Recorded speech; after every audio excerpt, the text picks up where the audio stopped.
Hi everybody, and welcome to this video lecture which continues the topic of describing where a California native plant is native to.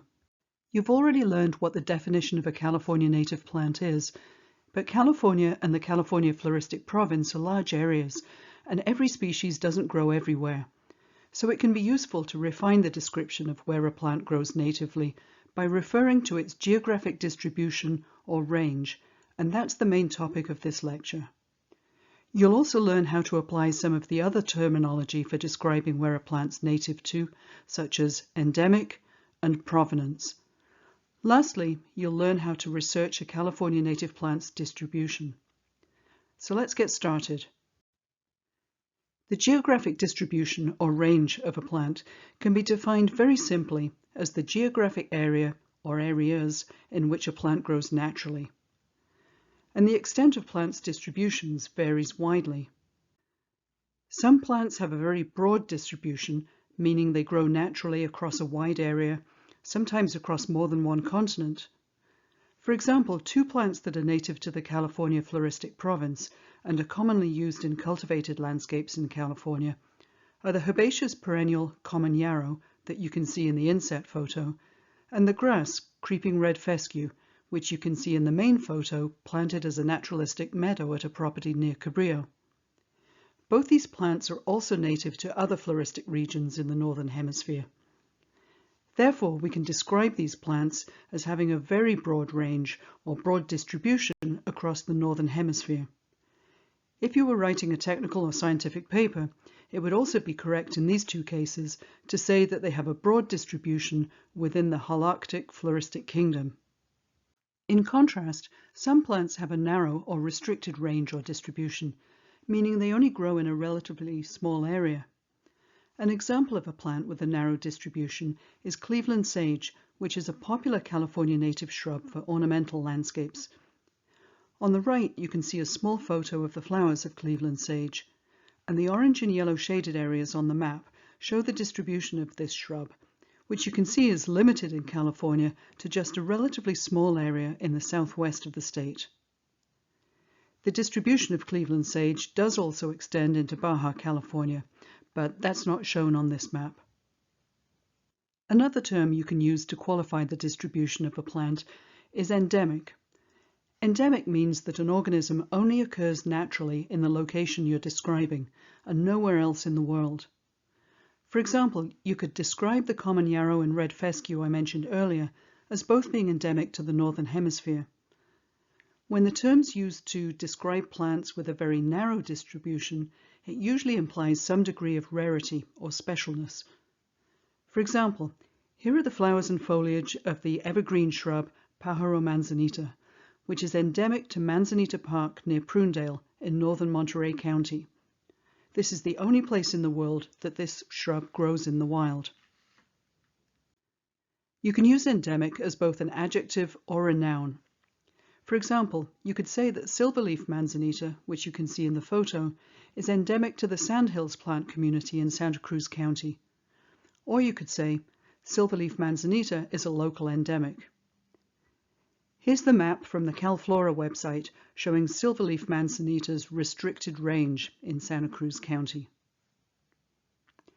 Another way in which you can use this word is endemism.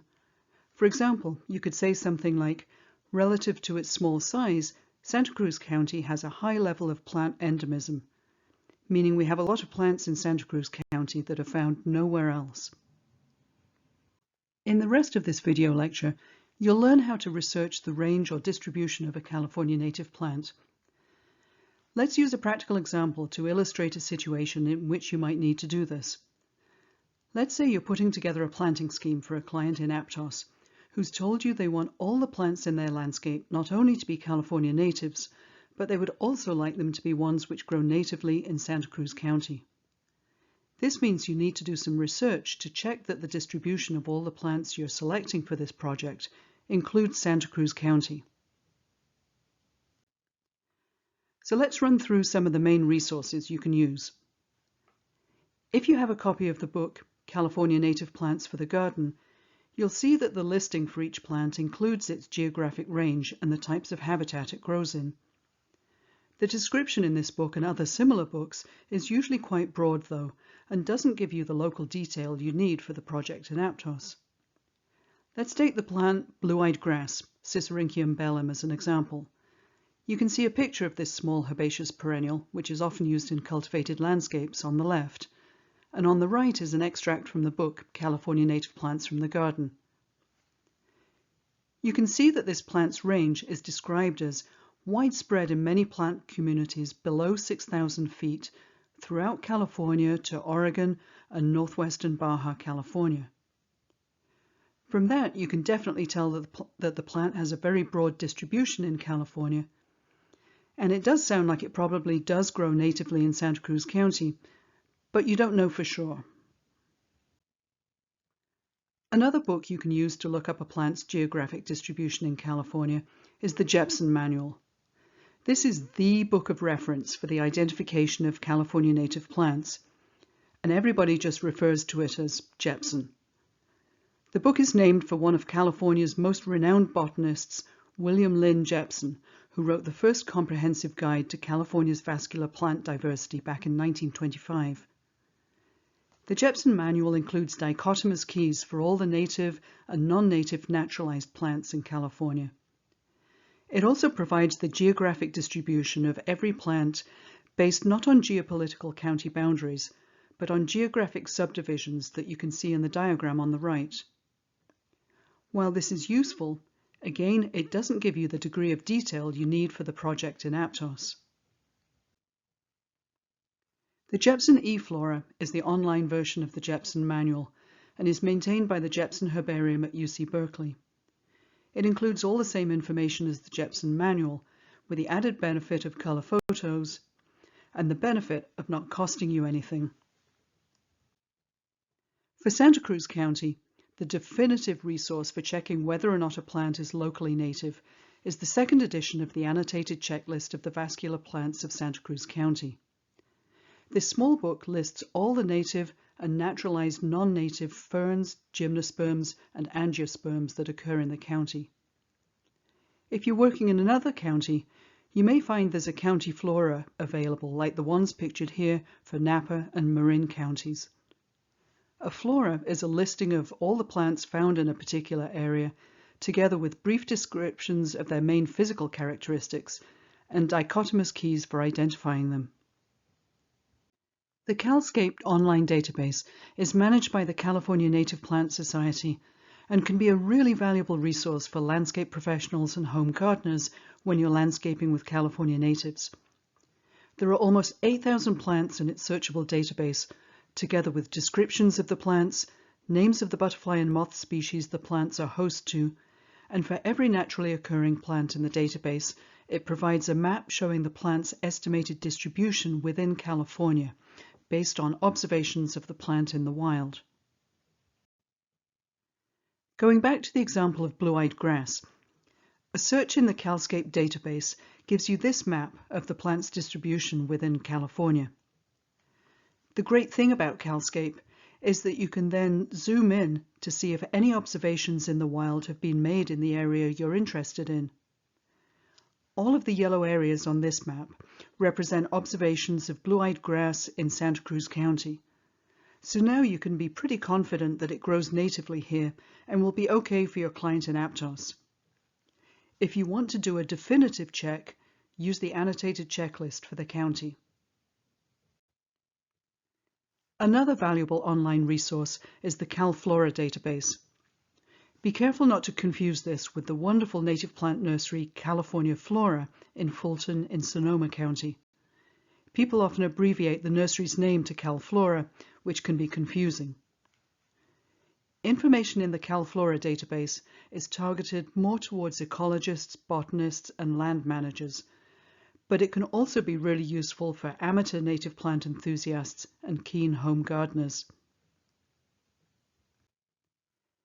Similar to the CalScape website, you can go to calflora.org and search for Cicericium bellum, or its common name, blue-eyed grass.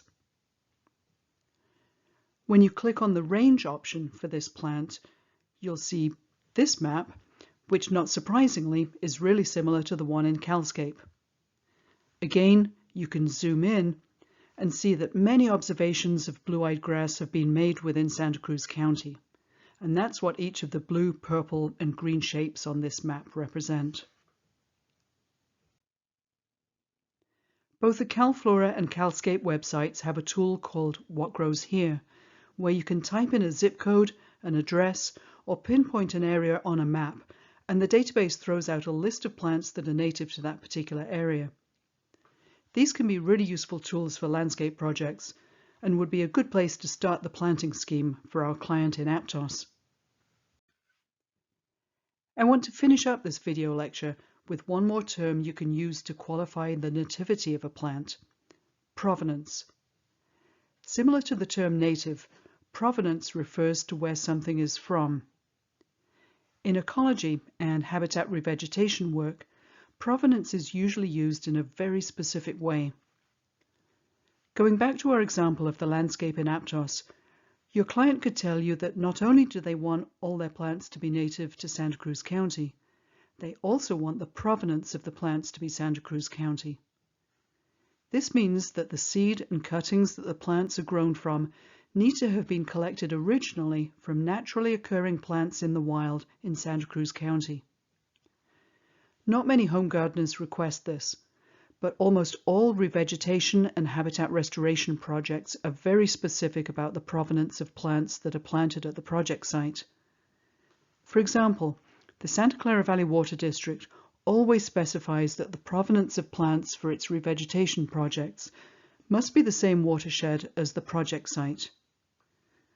The main goal of this requirement is to protect the genetic integrity of local native plant populations by not contaminating the local gene pool with genes from populations in other parts of the state, or even other parts of the world for plants like common yarrow, which have a very broad distribution beyond North America.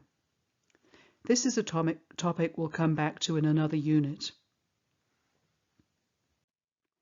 Let's finish up this video lecture with a quick summary. You've learned that the geographic or natural distribution or range of a plant or other organism describes the area in which it occurs naturally. You've also learned that endemic means that an organism only occurs in the area being described and nowhere else in the world.